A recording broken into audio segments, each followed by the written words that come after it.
আজিজুল বারী, আপনি একটি সম্পূরক প্রশ্ন করতে পারেন। স্পিকার, আমার দিঘলিয়া উপজেলায় দীর্ঘদিন কোনো খাদ্য গুদাম নেই।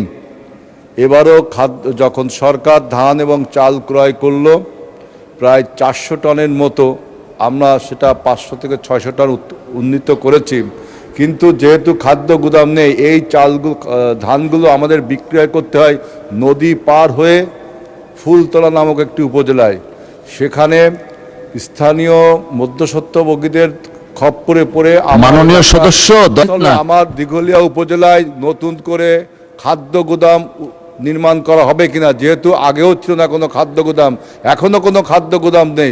সুতরাং কৃষকরা তাদের ধান বিক্রি করতে হলে অন্য উপজেলায় যেতে হচ্ছে। আমার প্রশ্ন তাই, দিঘলিয়া উপজেলায় খাদ্য গুদাম নির্মাণ করা হবে কি না? ধন্যবাদ মাননীয় সদস্য। মাননীয় প্রতিমন্ত্রী। মাননীয় স্পিকার, আপনাকে ধন্যবাদ।